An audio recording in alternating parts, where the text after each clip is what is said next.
Hey guys, welcome back. We're on day 11 of reading the Bible. If you have been following along at all, I appreciate you so much.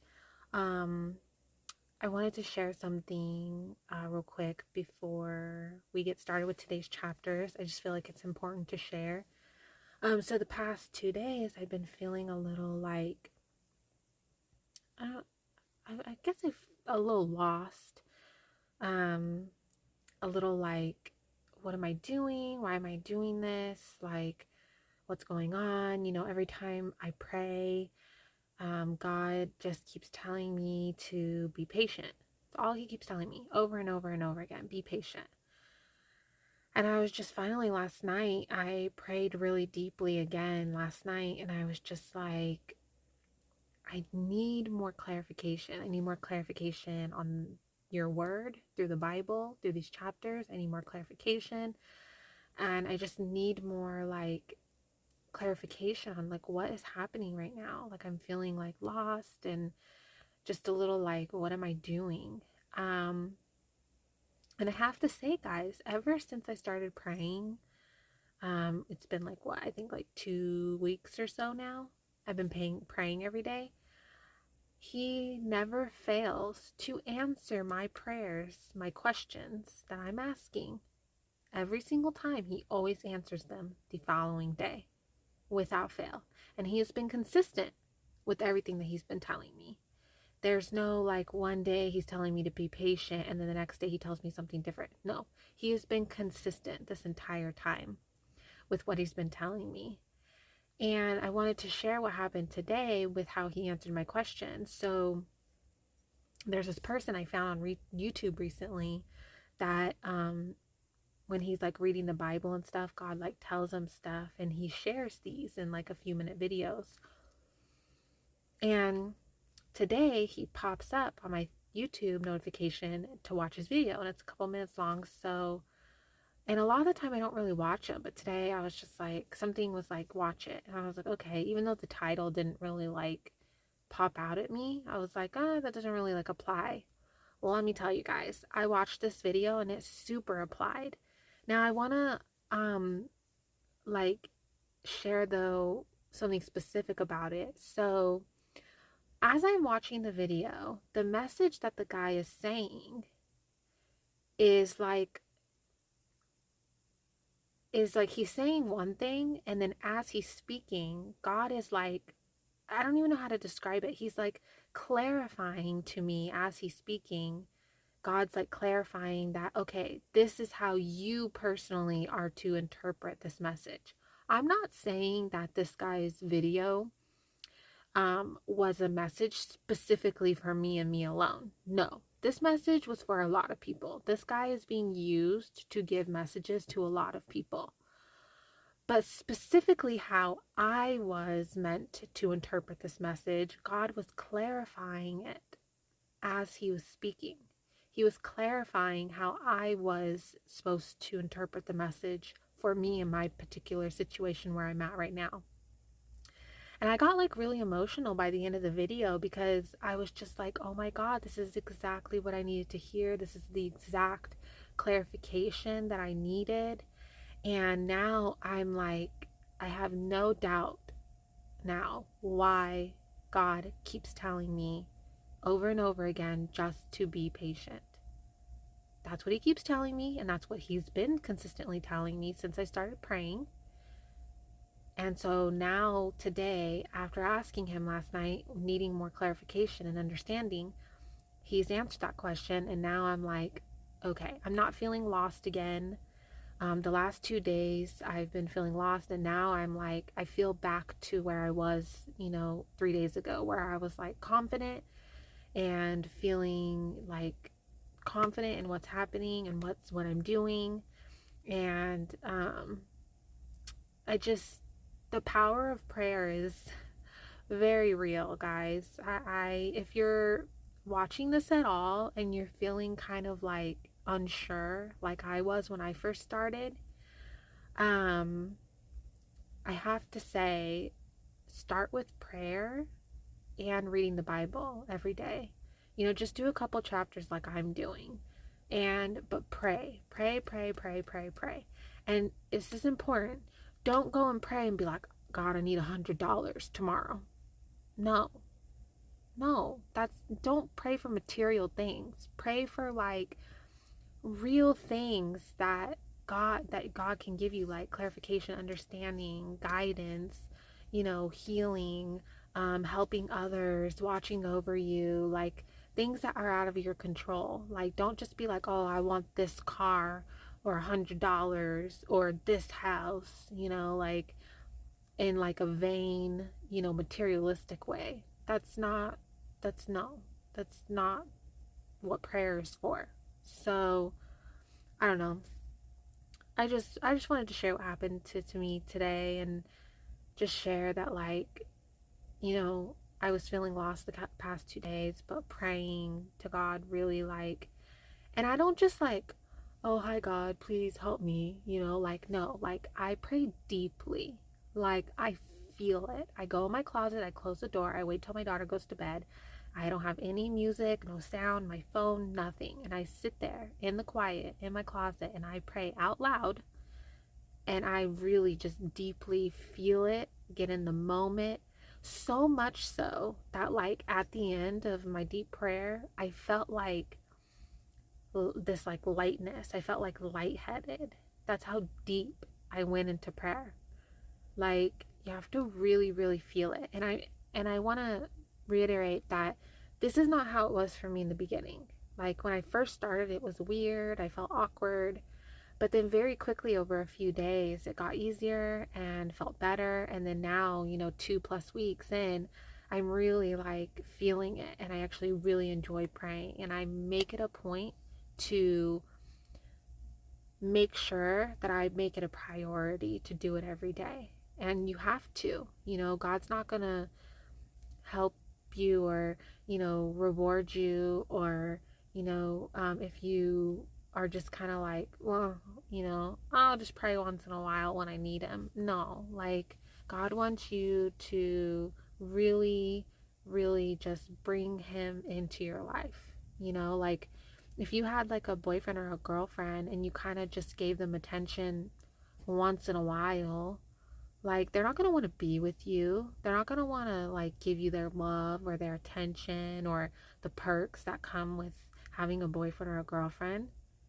No, you have to make time for them. You have to nurture that relationship. You have to talk to them and love them, and just all that relationships need in order to get the rewards from that person and to get the love back.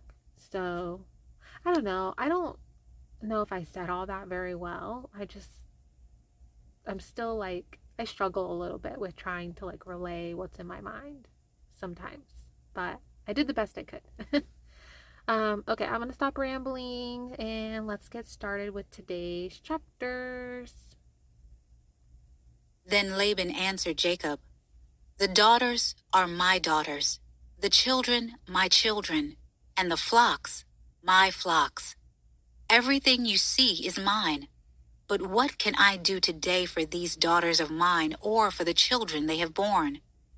Come now, let's make a covenant, you and I. Let it be a witness between the two of us." So Jacob picked out a stone and set it up as a marker. Then Jacob said to his relatives, "Gather stones." And they took stones and made a mound, then ate there by the mound. Laban named the mound Jegar Sahadutha, but Jacob named it Gilead.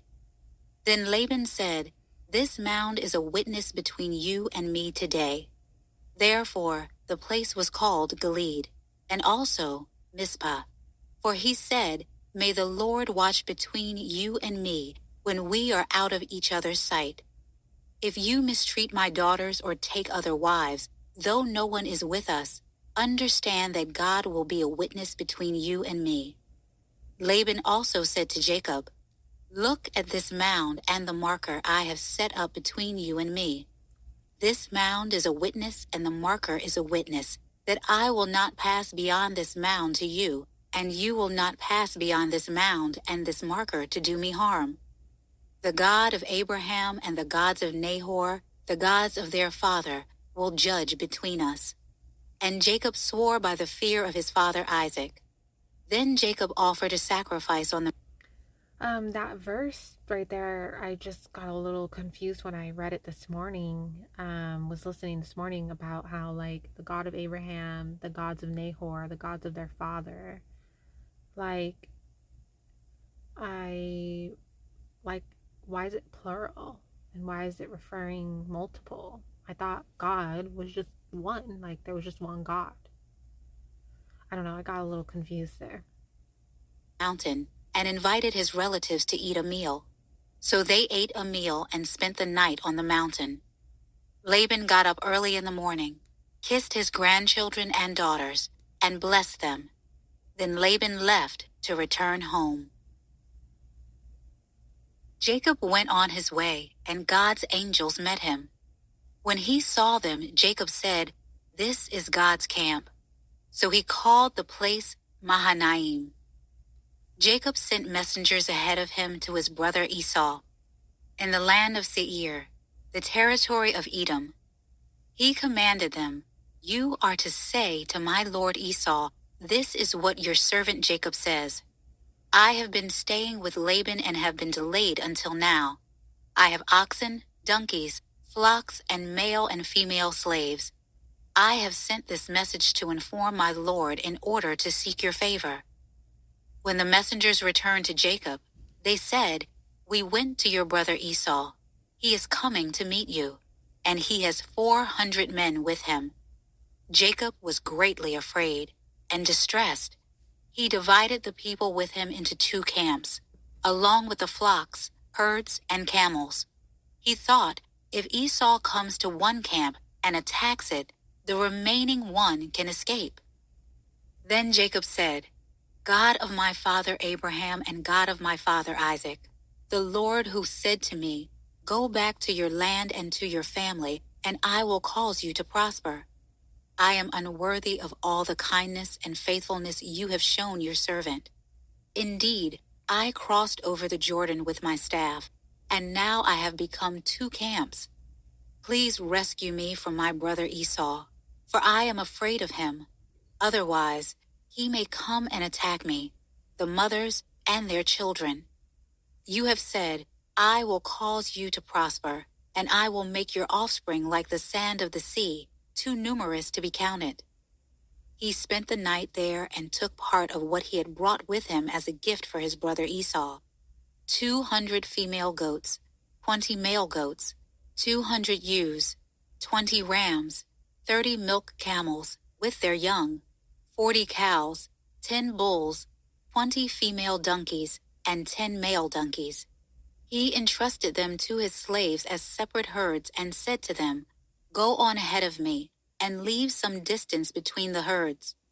And he told the first one, "When my brother Esau meets you and asks, 'Who do you belong to? Where are you going? And whose animals are these ahead of you?' Then tell him, 'They belong to your servant Jacob. They are a gift sent to my lord Esau, and look, he is behind us.'" He also told the second one, the third, and everyone who was walking behind the animals, "Say the same thing to Esau when you find him. You are also to say, 'Look, your servant Jacob is right behind us.' For he thought, 'I want to appease Esau with the gift that is going ahead of me. After that, I can face him, and perhaps he will forgive me.' So the gift was sent on ahead of him, while he remained in the camp that night. During the night, Jacob got up and took his 2 wives, his 2 slave women, and his 11 sons, and crossed the ford of Jabbok. He took them and sent them across the stream, along with all his possessions. Jacob was left alone, and a man wrestled with him until daybreak. When the man saw that he could not defeat him, he struck Jacob's hip socket as they wrestled and dislocated his hip. Then he said to Jacob, "Let me go, for it is daybreak." But Jacob said, "I will not let you go unless you bless me." "What is your name?" the man asked. "Jacob," he replied. "Your name will no longer be Jacob," he said. It will be Israel, because you have struggled with God and with men and have prevailed. Then Jacob asked him, Please, tell me your name. But he answered, Why do you ask my name? And he blessed him there. Jacob then named the place Peniel, for I have seen God face to face, he said. Yet my life has been spared. The sun shone on him as he passed by Penuel, limping because of his hip. That is why, still today, the Israelites don't eat the thigh muscle that is at the hip socket, because he struck Jacob's hip socket at the thigh muscle. I meant to look this up earlier. I was wondering if that's like true. If that's still like a thing. I'll have to look that up. Now Jacob looked up and saw Esau coming toward him with 400 men. So he divided the children among Leah, Rachel, and the 2 slave women. He put the slaves and their children first, Leah and her children next, and Rachel and Joseph last. He himself went on ahead and bowed to the ground 7 times until he approached his brother. But Esau ran to meet him, hugged him, threw his arms around him, and kissed him. Then they wept. When Esau looked up and saw the women and children, he asked, Who are these with you? He answered, The children God has graciously given your servant. Then the slaves and their children approached him and bowed down. Leah and her children also approached and bowed down. And then Joseph and Rachel approached and bowed down. So Esau said, What do you mean by this whole procession I met? To find favor with you, my lord, he answered. I have enough, my brother, Esau replied. Keep what you have. But Jacob said, No, please. If I have found favor with you, take this gift from me. For indeed, I have seen your face, and it is like seeing God's face, since you have accepted me. Please take my present that was brought to you, because God has been gracious to me, and I have everything I need. So Jacob urged him until he accepted. Then Esau said, Let's move on, and I'll go ahead of you. Jacob replied, My Lord knows that the children are weak, and I have nursing flocks and herds. If they are driven hard for one day, the whole herd will die. Let my Lord go ahead of his servant.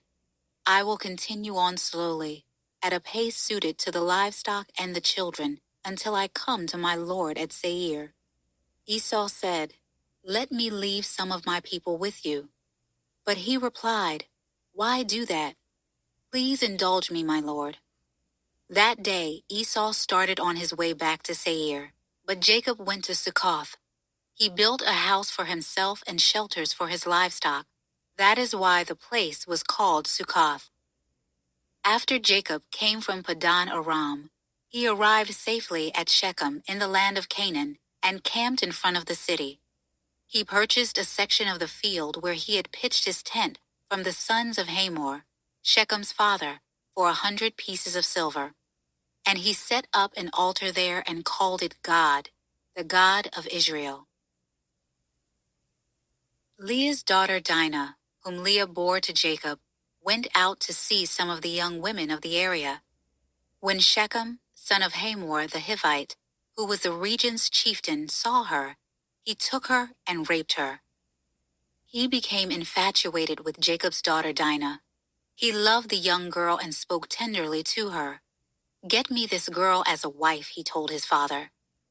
Jacob heard that Shechem had defiled his daughter Dinah.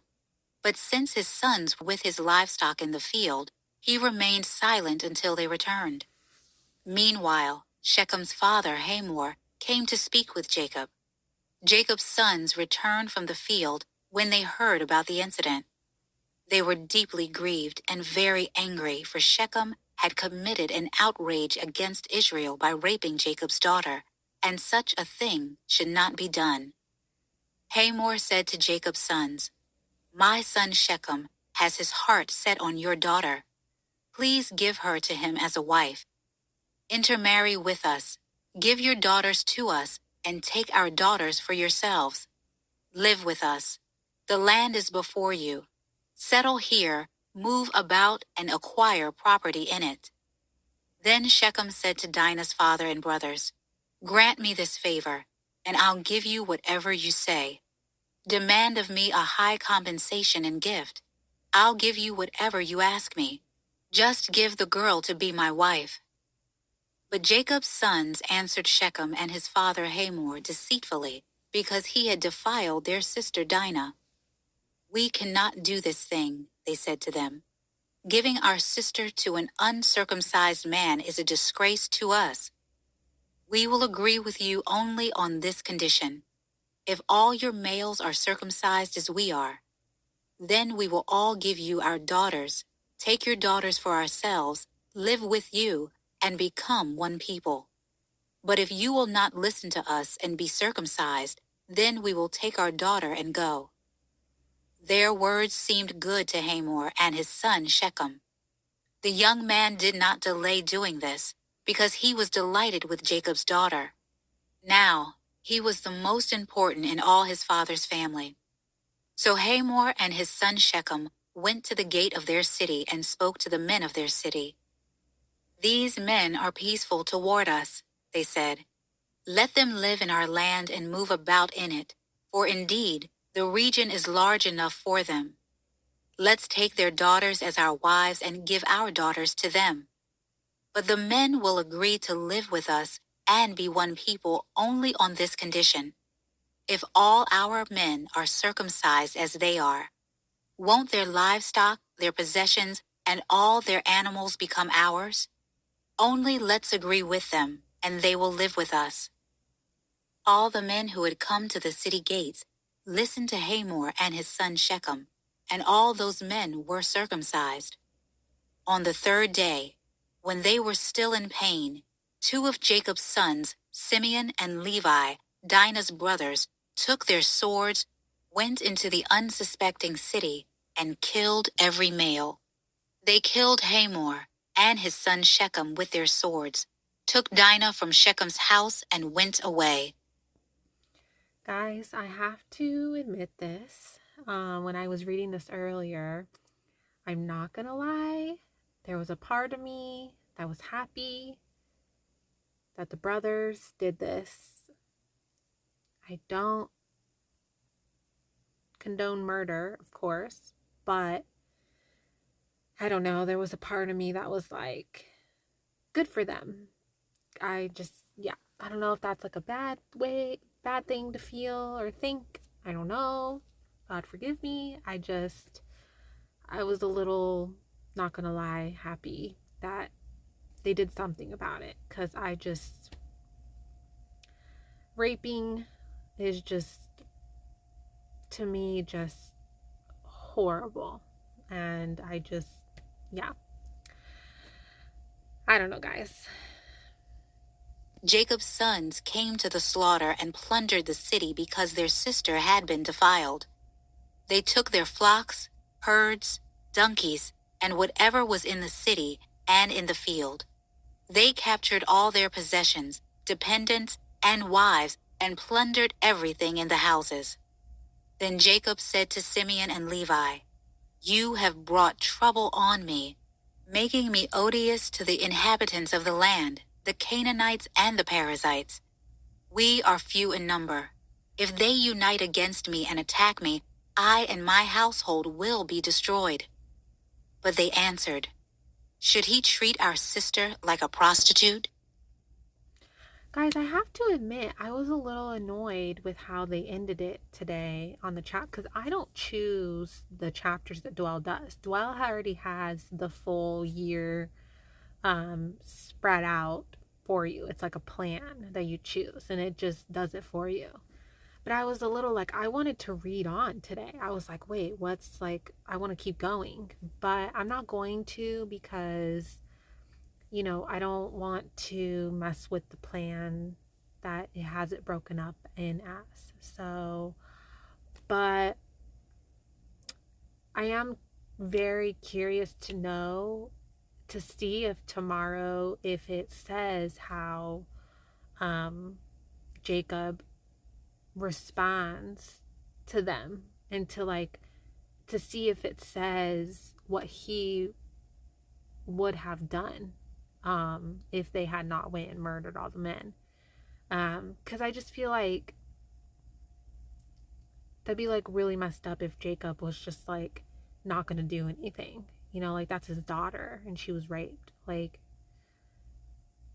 something had to be done. I mean, obviously not murder, but you know, like I'm just really curious to see like as a father what if it says tomorrow what he would have done if the sons didn't have gone and went and murdered everyone like they did. So I don't know, guys.